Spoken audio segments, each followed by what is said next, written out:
The Jesse Blake Sports Report with Jesse Blake. We are inching closer and closer to NHL action resuming. Next Wednesday actually marks 1 month until regular season games are going to be played. The season kicks off on October 4th in Prague, in Czechia, where the Sabres are playing the Devils. So we're getting close. And then the North American start to the season is October 8th. So then, we're a few weeks really away from NHL action, which is a lot of fun. And as we get closer, you're going to get lots of preview content from myself and all of us over at SDPN. So if you're not subscribed to SDPN, go subscribe to that channel right now. And while you're subscribing to channels, subscribe to the Jesse Blake Sports Report channel. If you're watching this on YouTube, you are right there watching this. Hit subscribe. I appreciate every subscription we get. And as we get close to the season, you're going to get team previews for all 32 teams on the SDPN channel by myself, Adam Wild, and Steve Dangle. Those will be like 10-minute previews, but I'm doing my division previews right now, Labor Day weekend. They're going to release out over the course of this weekend. I'm going to start with Pacific. We're going to work our way to the Central. We're going to go to the Metro, and we're going to end with the Atlantic with my September power rankings thrown in between there, coming out on the 1st of September, because you know I have to do my power rankings on the 1st of every month. So let's kick it off. Pacific Division, very easy at the bottom for me. It's the Anaheim Ducks. I think they're going to finish in 8th place this season. It's largely because last season they were abysmal. They finished 30th in league standings. They finished 7th in the division, only ahead of the San Jose Sharks, and they had 59 points. And nothing that they've done this season has really made me a believer in the Ducks and that they can make any sort of leap. And the young players that they do have, I don't believe that they're long-term difference makers. Sadly, for Ducks fans, like I look at a core, like we'll get to them, the San Jose Sharks, who I believe will leapfrog them this year in the standings, because they added pieces in free agency, and 2, they have better high-end talent. I don't look at Trevor Zegras the same way I looked at him years ago. And obviously, he was very injured last season. He has been injured for quite a bit of his career now, but still, when he was healthy, I don't look at him the same way I look at Macklin Celebrini, where I say that can be a franchise-altering player. And obviously, you don't look at him like Connor Bedard, who's a generational talent. So with the additions that Anaheim made this offseason in Robbie Fabry, Brett Leeson, I'm just looking down on my notes, and Brian Dumoulin, the notes end there at the 3 big additions for the Ducks this offseason. And the notes end with a womp, womp, womp. I'm just so unimpressed with the direction of the franchise right now. The team is at the lowest point of the rebuild. When teams endeavor a rebuild, there's always this moment where you have a collection of junk and nothing is really forming right now. And the young talent that you have there isn't anything special yet. It's still growing into something. And I just think the Anaheim Ducks are in the deepest part of the rebuild and will probably finish dead last in league standings this upcoming season. That's number 8. Number 7, I have the Seattle Kraken. And don't get on me. Don't be like, oh my goodness, the Seattle Kraken. I know Seattle Kraken fans are very hyped for their team and they think that they can get back to the playoffs after being out of the playoffs last season, but I don't see it. And it's largely because of goal scoring. So I have a lot of notes on all of these teams as I prepare to do the team previews and this video and all the videos that we got coming up and just preparing for the season. So what I wrote down here is for the Seattle Kraken on just my disbelief in them. I'm not using the word disbelief. My lack of faith in them. There we go. Of the teams in the top 10 in goals last year, Seattle was the only team to not make the playoffs. They finished 9th best in goals against. And the other teams in the top 10 were Florida, Winnipeg, LA, Carolina, Boston, Vancouver, New York, Rangers, Dallas, and Edmonton, all playoff teams. The problem is they couldn't score. They finished 29th in goals for. So you say they had enough goaltending and defense. They were top 10 in goals against, and all the 9 other teams in the top 10 were in the playoffs. All they needed was figure out scoring. So what did they do this offseason? They did not address scoring. If that's the issue here, why didn't they go out and solve that problem? What they did this offseason, they got Chandler Stevenson. Like, that's not a high-end goal scorer. No offense to Chandler Stevenson, but he's not that guy. And they added Brandon Montour as well, who's going to help from the back end for sure. But what they needed was a game-breaking goal scorer and just an accumulation of goals. The 23 season, when they did make the playoffs, they did it by committee.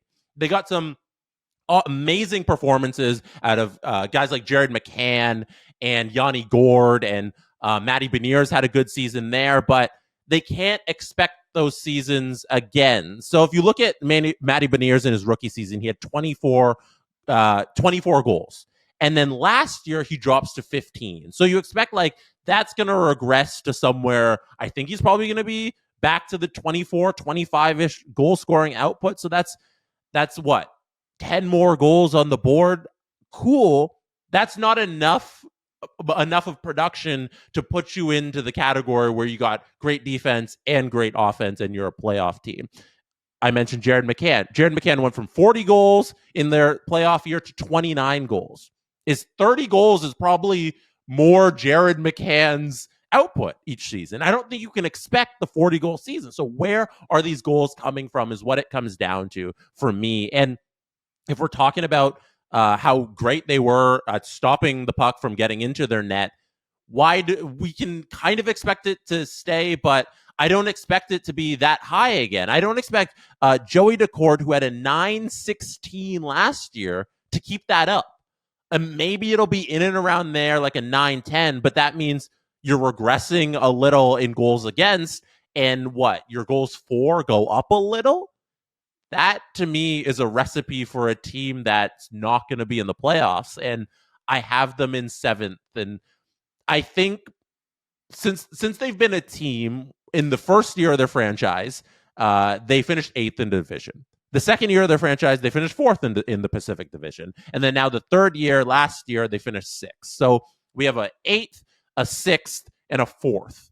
I think the reality of this Kraken team that's changed quite a bit from what it was in inception to now, but not overall in their style of play, in that they've always struggled since their 3 years of their being a team to score goals, and they've really never changed that, and they never really addressed that. So I think they're more of the same. And when I look at how they've gone the last few years, I think it'll be right where they are now. And that's a 7-6 place team in this division.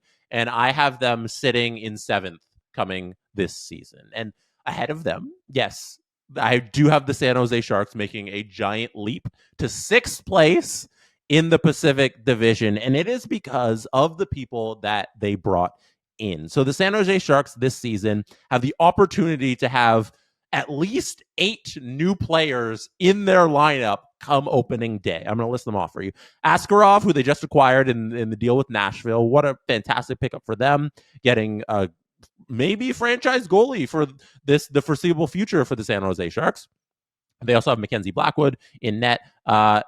Amongst the new additions that they could start on opening night, Cody Ceci, Jake Wallman, Ty Dellandrea, Tyler Toffoli, Alex Wenberg, and Celebrini, who they drafted, and Will Smith, who will now be a regular NHLer. So you have a wholesale change from the last place team from last year. It's not the same San Jose Sharks that we had all last season. You have different bodies playing for this team, and the people they have now give me hope that they can be a competent bad team. It no longer looks like just awful, nothing reliable, just a wasteland of talent that they looked at the beginning of the season. Now I look at this roster and I say, there's pieces there. There's a real talent on this roster. And I love the fact that they went out and they bought players and they acquired players, something that Seattle didn't do and the Anaheim Ducks didn't do. And I mentioned how terrible they looked, and I specified at the beginning of last season because I pulled up 2 stats. I was digging through all these teams. I made a lot of notes, and one of the 2 stats that stick out to me from reading my notes back to you and making my case for the San Jose Sharks finishing in 6th place. So from November 15th onwards, last season, the San Jose Sharks had a better record than the Anaheim Ducks in less games.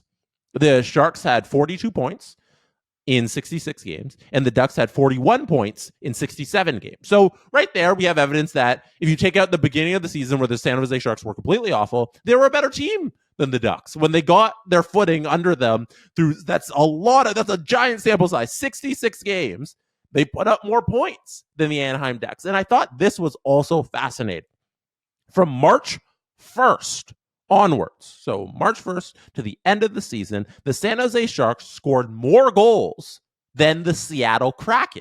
They had 57 goals in 24 games, and Seattle had 52 goals in 23 games. So not a ton of goals more, 5 goals more the San Jose Sharks scored in their 24 games. But I don't think it's insignificant that they outscored this team, and that if this San Jose Sharks team can get good goaltending from Blackwood and Askarov this season, they can easily be not the worst of the bad teams. I don't think they're going to be anywhere near the playoffs. I don't think any of these bottom 3 teams are going to be anywhere near the playoffs, but I think the San Jose Sharks take a bit of a step here. And the standings at the bottom of the Pacific Division will be more like 2 years ago, the 22 season, where all of the bottom teams had I should take out the Anaheim Ducks. The Anaheim Ducks, I think, will be awful. But the 6th and 7th team, the Seattle Kraken and the San Jose Sharks, will be bad, but not awful. That's where I have them, and I have the San Jose Sharks eking out a couple more points than the Kraken at the end of this season. So let's head over to 5th, where I have another team who I have a bit of a drop off, and that's the Vegas Golden Knights. And the Vegas Golden Knights are an interesting case, I think, coming up, or an interesting team coming up this season, because last season I was very disappointed in what they did in the playoffs. I didn't like how they failed down the stretch in the later part of the Dallas series. I thought when they got out to an early series lead, they really should have closed that thing out. And maybe I was a little too high on Vegas at the end of the season, even though despite them not really having the greatest regular season, but because of their Stanley Cup win in the 23 season, I was a little higher on them in the 24 playoffs. So I believed that they were going to knock off Dallas, and I was really disappointed to see them not do it. And then now I've gone back and I've looked at some of the numbers, and what Vegas did last regular season is so fascinating, because how they went throughout the season was they basically just won 6 of 10 games every 10 games. They went 6-4 every 10. I'm going to give you where they finished from each date. So from November 1st onwards, the Vegas Golden Knights were the 19th best team in the league. So if you take the standings from November 1st to the end of the season, the Vegas Golden Knights were the 19th best team. They got the 19th most points. If you go from December 1st to the end of the season, the Vegas Golden Knights had the 19th most points. If you go from January 1st to the end of the season, the Vegas Golden Knights had the 21st most points. They're dropping a little. If you go from February 1st to the end of the season, they were also the 21st most points. And if you go from March 1st to the end of the season, they had the 20th most points. So what you have there is a team that from all of those points to the end of the season was just hovering around 19, 20, 21. They never went down. They never went up in terms of just accumulating points to the end of the season. They basically won 6 out of every 10 games throughout the entire year. And I did a little math. If you win 6 out of every 10 games in NHL regular season, you're gonna get around 49 wins in a year. And 49 wins is 98 points. And the Vegas Golden Knights ended up with 98 points. So they were just consistently mediocre throughout the entire season. And I think that I overrated them. In my mind, I thought they were better than that heading into the playoffs, but they were just kind of mediocre the whole year and average. And above average, I should say, they're a playoff team. And some teams, because they were 19, 20, and 21 throughout the whole season, obviously some teams had worse stretches than them. Some teams had better stretches from them, but they had the most consistent hockey of any team, and they were just kind of average, and they made the playoffs that way. I think they're going to be more of average. I think they're going to be more of average, and I don't see them getting better, but I don't see them really getting worse. And that's why I have them fifth in this division, because I have some other teams who I think will be better than them. And I think what you have with Vegas is a team that's very susceptible to injuries. They constantly have guys going on LTIR and coming off, and they're constantly toying with that system because they have so many injured bodies. And you have a lot of pieces that have left from the championship team. And obviously they brought in guys like Noah Hannafin to make that better, but it clearly hasn't worked that well with how they've gone through last regular season. So I am dropping my faith in Vegas is waning, and it sucks because I believed in the team that the year they won the championship, so they rewarded me with being right, which was cool to see. And then last season they disappointed me, and I don't see them taking a step forward. I don't see them really taking a step back. I have more average Vegas hockey from last season continuing into this year, so I have them fifth in the division. And ahead of them, I have something that I think a lot of people will be surprised about, and that's the Calgary Flames. The Calgary Flames finishing fourth in the standings. And I wrote this in my notes. The Calgary Flames from November 1st onwards. You know how much I love my from date onwards stats, because I love throwing out before I read my notes. I'm going to explain this. I did that whole thing with Vegas from November 1st, from December 1st, from January 1st, blah, blah, blah, blah. Because I love throwing out chunks of the season, because you can excuse away a bad month.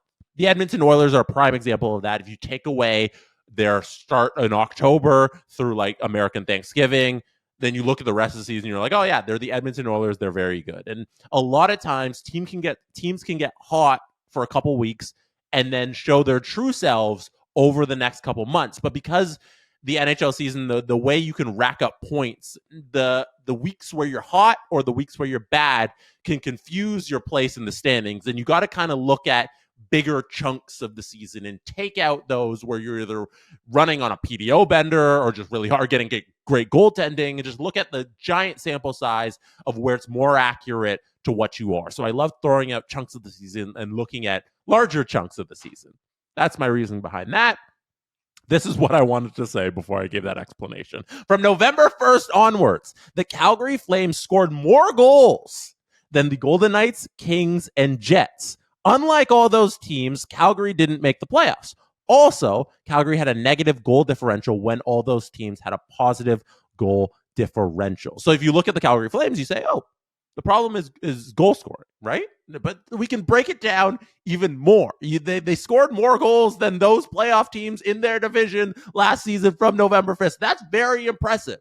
But it's not just goal scoring. It's when they're scoring their goals. Because I discovered this during all of my research, and I think it's the most fascinating thing about the Calgary Flames from last season. Calgary and Tampa at 5-on-5 had the exact same amount of goals against.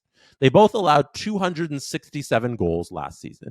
Tampa had a very good regular season by regular season standards, in that they were in a tough division. They made the playoffs. It was good. They're solidly in a playoff spot all year. No real problems. They're a playoff team. Calgary, on the other hand, finished with 81 points and was out of it for most of the year and were never really a threat. But both teams allowed the same amount of goals. So where we get to the first part where I was talking about how they scored more goals than the other team is goal scoring, obviously. So if we dive deeper, we look at how they allowed the same amount of goals. And if we look at 5-on-5 goals, Calgary scored 167 and Tampa scored 172. Oh, so we get to they allowed the same amount of goals and they were only 5 apart at 5-on-5. Calgary had 167 goals at 5-on-5. Tampa had 172. But if we go back to how the season played out, Tampa was a lot better than Calgary. So what's the problem here? The problem is Tampa Bay at 5-on-4 specifically, so specifically power plays at 5-on-4, led the league with 67 goals at 5-on-4. Calgary finished 25th with 41 goals at 5-on-4.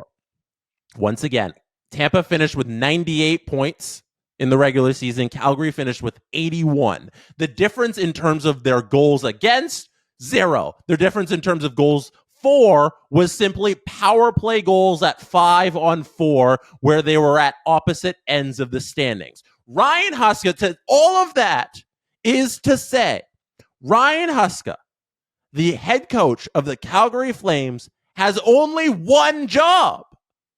Figure out how to score at 5-on-4, and you will have the exact same stats scoring-wise as a team that had 98 points last season. I think what the Calgary Flames have wrong is such an easy fix. If you say Dustin Wolf can give you really good goaltending, that's gotta happen. It's gotta happen. And then you emulate everything the team was from last season. Obviously, they've sold a lot of pieces from the last few years. Like the Calgary Flames of 2 years ago, a completely different team than the Calgary Flames of this year. And the Calgary Flames of last season at the start, a completely different team than the Calgary Flames going in this season. But if the squad that they have now can be level, on par with what they had last season, but they add a decent power play that's top 10 in the league. It's got to be good. Can't just be decent. Like we're not talking, you can't be 15th here. I'm talking your top 8, top 7, top 6. You're getting into the high end of power play skill. If Ryan Huska and his assistant coaching staff can get Kadri and Huberdeau to be power play merchants the way Kucherov is a power play merchant, this team can be good. I truly believe that. I truly believe that it can be that simple for this team. Be good on special teams. Everything else will fall into place. Calgary, 4th in the Pacific Division. I hope I made a compelling argument for Calgary there. 3rd, reluctantly, I have the Kings at 3rd in the division, and it's because it's reluctant because I'm not really a fan of what the Kings have done over the last few off seasons and a lot of their moves. You know, I didn't like the PLD move was so bad, and like the Tanner Jeannot deal is like okay, but it's not like a big mover or shaker or anything like that. I've expected more from the Kings, and they didn't win a single playoff round in the Todd McClellan era, and then McClellan got fired. They bring in Jim Hiller, and Jim Hiller flames out against the Edmonton Oilers as all the Todd McClellan squads did. So I'm kind of down on the Kings, but I think because of who they are, they're going to have right now. I think this, we'll see how I feel in a month from now. But right now, I believe that because of who they are and the team hockey they've played, that they'll have a decent regular season and they'll hold fort. And they'll be around where they were last season and finish 3rd in this division with the step backs and the that'll happen with the Vegas Golden Knights and Calgary moving up a little. I think 3rd is kind of where they'll land. And Dave Rittich last year had a 9.21 and Cam Talbot had a 9.13. That's unreasonable. But the reason they had that is because the defense in Los Angeles is really good. The team defense allows for goaltenders to have these types of numbers. You know, it's not that Dave Rittich is the second coming of Patrick Waugh or Martin Brodeur. It's that the team defense in LA makes it easy for goaltenders, and we see numbers like this. So I expect them to kind of maintain where they are, but their problem is they don't have high-end scoring. They emulate talked a lot weirdly about the 2023 Seattle Kraken in this episode, but the 2023 Kraken made the playoffs because they had a scoring by committee thing and they had great team defense. And Los Angeles Kings have kind of tried to emulate that, but I don't think that's a successful way to build a team. You know, like I'm looking at their numbers here, and Trevor Moore led the team in scoring last year with 31 goals. That's not a way for success. You know, that's not how you get to the Stanley Cup. Trevor Moore scoring 31 goals and leading your team. So does Kempe shoot back up to 40 goals? I don't know. Maybe. Does Byfield become now a 30 goal scorer in his career for the first time ever? Maybe. Like, they need some offense here, and they brought PLD and they thought he would be that, and he wasn't that at all. So I'm crossing my fingers for this 3rd place vote of confidence and saying that hopefully someone steps up offensively for the Kings to support their great defense. And that's what it's going to take for them to finish in 3rd here. It's a reluctant 3rd. I think they do it through some weird way. They finish in 3rd, and if things don't change the way they get to third place by the time the playoffs roll around, I think it'll be another sad first round exit, or just like not a deep run for the Kings. I think they need a little bit more moves here, and we'll see what kind of brand of hockey Jim Hiller has them playing now that he gets a full training camp with the team. And 2 and 1 are the only things left here to do today. At number 2, I have the Edmonton Oilers. And the Edmonton Oilers have had a roller coaster of an offseason so far. They had one of the best July 1st out of any team. I think they nailed all of their free agency signings. They really supported a team that was so close to get to winning the Stanley Cup. And then they had a PR nightmare in signing Stan Bowman. And then they had an offer sheet from the Blues, and they lost Broberg and they lost Holloway. So it's been a rocky, weird offseason, but they are the Edmonton Oilers. And I think a team, I don't like teams with a lot of noise around them when I'm trying to pick teams. I never pick like teams that are very noisy and there's a lot of news coming out of them, because that to me signals unrest. And when there's unrest, I don't believe the players play very well. So I think that'll hamper them at the beginning of the year once again, like it did last season. But they're the Edmonton Oilers. They're the team that was very close to winning the Stanley Cup, and none of the pieces around the Stars have changed significantly. If anything, you could say they got better. And at worst, you'd say they're neutral from the team that almost won the Stanley Cup. So I think this is a very good team. They're going to finish second in the division. They're going to have a little bit of a slow start at the beginning, and then they're going to ride so much momentum into the playoffs and have a long, deep playoff run once again. The Edmonton Oilers are going to be very good. But I think maybe a slow start that it's like not that slow. Like I'm not talking about their slow start and they're like fighting for a playoff spot or anything like that come the springtime. I'm talking like second in the division slow start. They're a couple points away from actually winning the thing, but not running away with the division because of, hey, there's a lot of new bodies and it takes time for new guys to get acclimatized. There's been a lot of noise this offseason, and we'll see how all the new pieces fit together, and I think they finished second. And that leaves the Vancouver Canucks finishing first. And the reason the Canucks, I think, finished first is, one, last year was the biggest prove-it season ever. They start off hot. They were up top division at the beginning of the year, and you know what they did? They maintained it. Rick Tocchet had this team playing good hockey for the entire length of the regular season. For all 82 games, this team was solid, and they ended up with a division win. And I think they take it once again because they got a little better. I think adding Jake DeBrusk is a huge add. Daniel Sprong will be a good little addition for some supplemental, say that 10 times fast. Daniel Sprong supplemental scoring.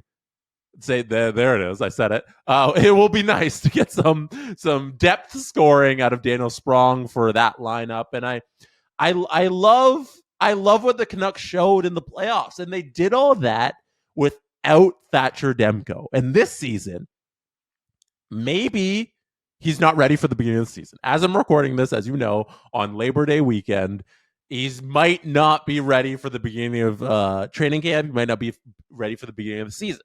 That might change my prediction. But going with a healthy Thatcher Demko for the entire length of the regular season, once again, I don't see how another team leapfrogs this team for the division title, because they have a certain compete level and a mentality that a lot of teams don't have, where they're not going to drop their level of play throughout the season. I know the numbers at the end of the season weren't as strong as like the beginning, but the regression wasn't so much that they would fall anywhere out of first place, and they ended up winning. And I think we see more of what we saw during the playoffs out of the Vancouver Canucks during the regular season. We see a lot more of what we saw during the last regular season. They just kind of stand where they are, which is a very good hockey team that has a shot at next year's Stanley Cup. They're going to be in my tier of teams that have a shot to win the Stanley Cup. I'm going to do a separate episode on that, just Stanley Cup possible teams. I think the number's limited this year, but the Vancouver Canucks are one of them, and I think they win the division again. They go back-to-back Pacific Division titles, the Canucks do, this upcoming season. What are your standings? Let me know on the YouTube comments or on Twitter, wherever you interact with this show. I appreciate you being here through this. Look out for I'm going to do the Central Division up next. That'll come out tomorrow, so look out for that one. Hit subscribe on the Jesse Blake Sports Report YouTube channel if you haven't subscribed already. I appreciate every subscription. That is it for me tonight. Good night from Toronto. And that is how it's done. The Jesse Blake Sports Report with Jesse Blake. Jesse Blake, the guy that likes to hear his name twice in one sentence. Sure, I know him. No, he doesn't have an ego at all.